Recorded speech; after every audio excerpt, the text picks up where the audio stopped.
Was there a key misconception you had at the very beginning of your journey into the sort of business world that you overcome very early or even late on, and you look back and think, "Why did I ever think like that? Why did I ever have those thoughts?"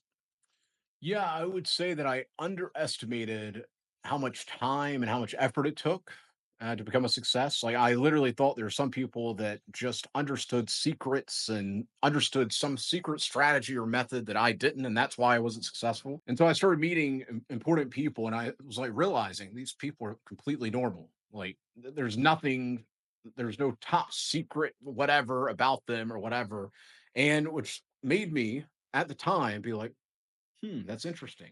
And then as I started gaining more experience, I started actually doing business, not just thinking about it and talking about it. Like, I actually started doing business. I realized, like, it really, and I say this all the time to students, it takes as long as it takes. Like, as long as you're focused on doing the things that you need to do every single day, you're focusing on the process, everything else is going to take care of itself. But most people lose hope.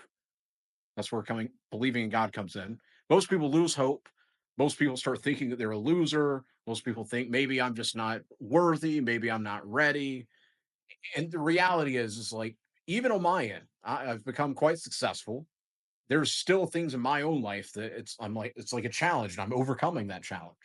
So it doesn't matter what level of success you're at, there's always going to be something that you have to put a lot of effort into. And it's going to take as long as it takes. Now, of course, for the beginner level, medium level, and advanced level stuff, a lot of that it just is common sense to me. That's why I'll go like money bag rant mode sometimes. Because I'm like, just follow the daily checklist. If you just follow that, everything else is going to work out. Or just post content, or just do this type of DM. And I do that because it's so common sense to me. But that's the beauty of life. You know, like, you should be aiming to constantly and like evolve. You're constantly getting better. You're gaining more awareness. So the misconception that I had early on is that there are people walking this earth that just had some kind of top secret strategy, or that success would be way easier once I learned this one secret. But it really comes down to, yes, there are people that understand things that you don't understand, but you can learn that through actual experience. And it's going to take as long as it takes. And you have to come to peace with that. Like, if you think that example, whenever I was like 18, I was like, by 21 years old, I'm going to be a multi-millionaire.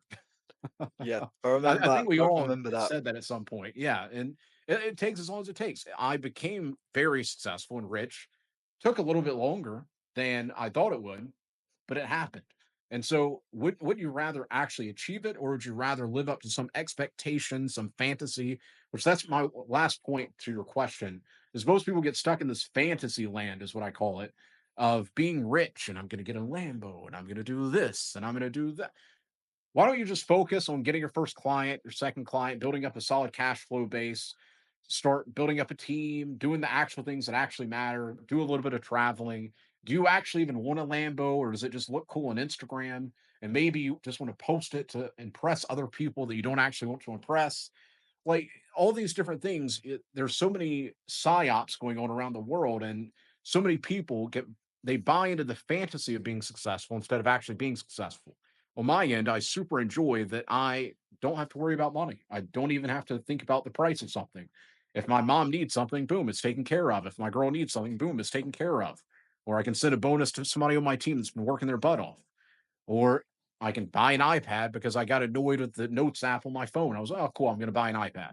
So it's like, I like what money can buy. I like the freedom. And don't get me wrong, I enjoy driving supercars. I rent them, but I don't really see any benefit at this moment with me buying one.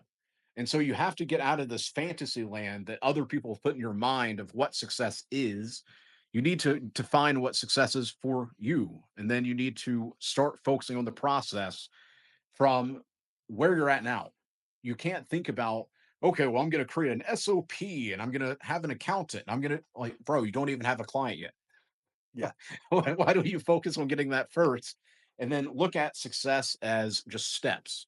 That's the best way to describe it. Like, here's step number one, two, three, four, five, six, seven, eight, nine, 10. And then boom, you get to this certain level of success, and then there's going to be a whole nother level.